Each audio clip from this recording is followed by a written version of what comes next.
পটুয়াখালীতে ৭৮ লক্ষ টাকার এসিআই সবজি বীজ বিক্রি করে মোটরসাইকেল জিতে নিলেন মোশাররফ কৃষি ঘরের মোহাম্মদ মুজিবুর রহমান।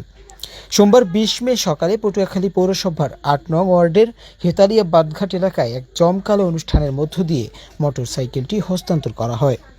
এসিআই কর্তৃপক্ষের মাধ্যমে জানা যায়, ২০২৩-২৪ অর্থ বছরে দ্বিতীয় প্রান্তিকে ৭৮ লক্ষ টাকার সবজির বীজ বিক্রি করে সর্বোচ্চ বিক্রয়কারী হিসেবে এসিআই লিমিটেডের পক্ষ থেকে একটি ইয়ামাহা ব্র্যান্ডের FZS বাইক জিতে নিলেন পটুয়াখালী সদর রোডে অবস্থিত মোশাররফ কৃষি ঘরের মালিক মোহাম্মদ মুজিবুর রহমান। এসিআই শিডের বরিশাল এরিয়া ম্যানেজার মোহাম্মদ ফেরদৌস আলমের সঞ্চালনায় প্রধান অতিথি হিসেবে উপস্থিত থেকে বাইক বিতরণ করেন এসিআই শিডের general manager AKM Shahinur Rahman. বিশেষ অতিথি হিসেবে উপস্থিত ছিলেন এসিআই শিড এর sales manager Manosij Kumar Mondal, ACI শিডের প্রজেক্ট ম্যানেজার মোহাম্মদ খায়রুল ইসলাম।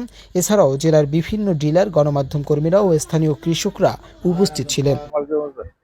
আমার বাইক যেটা পাইছি একটু অনুভূতি হলো ভাইয়া, সারা বাংলাদেশে মোটামুটি আমাকে মানুষগুলো চেনছে। এত বছর পর, আমি ৩৫ বছর ব্যবসা করি, এত বড় এই যে এসিআই তাদের চ্যানেল আছে, চ্যানেল দিয়ে দিচ্ছে বাইক পেয়েছে। সারা বাংলাদেশ থেকে, দেশের বাইরে থেকে আমার ফোন দিয়েছে যে ভাই আপনি সত্যিকার কি বাইক পেয়েছেন, তাছাড়া চালাইবেন কেন, এই সব অনুভূতি খুব খুশি।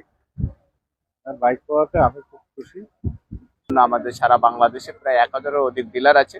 সেই ডিলার ভাইরা যারা যেন এই বীজ বিক্রয় আরো উৎসাহিত হয়, সেই জন্য আমরা আমাদের এসিআই সিডের পক্ষ থেকে একটা বছরের ৪টা প্রান্তিক ভাগ করে আমরা প্রতি প্রান্তিকে সর্বোচ্চ বিক্রয়কারীকে এই এসিআই ইয়ামাহা FZ মোটরসাইকেলটা আমরা অফার করি। সেইখানে দ্বিতীয় প্রান্তিকে পটুয়াখালীর বীজঘর মোহাম্মদ মুজিবুর রহমান ভাই, এটা উনি প্রায় ৬০ লক্ষ টাকার বীজ বিক্রয় করে এই মোটরসাইকেলটা উনি জয়লাভ করছেন। এতে আমরা মনে করি যে উনি একদিকে যেমন বীজ ব্যবসায়ী কৃষকদের মাঝে ভালো বীজ দিতে পেরেছেন, এবং উনি পরবর্তীতে যাতে আরো ভালো বীজ, গুণগত মানসম্পন্ন বীজ কৃষকের হাতে তুলে দিতে পারেন, এই জন্য উনি উৎসাহিত হবেন। আমরা পৃথিবীর প্রায় বিখ্যাত 10টা কোম্পানির সঙ্গে যৌথভাবে কাজ করছি।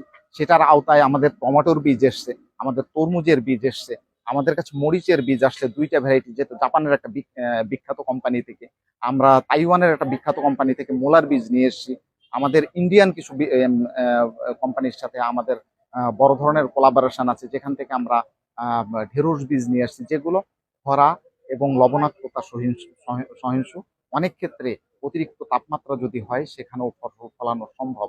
এভাবে আমরা মনে করি যে এই কৃষিতে অবদান রেখে এই অঞ্চলের কৃষিকে আরো বেশি বেগবান করা, এবং ফসল যেন ভালো হয়, কৃষক যেন ভালো থাকে। আলটিমেটলি আমরা কৃষকের সাথে থেকে এই অঞ্চলের কৃষিকে এবং কৃষির অর্থনীতিকে যেন বেগবান করতে পারি, সেই প্রত্যাশা রাখছি।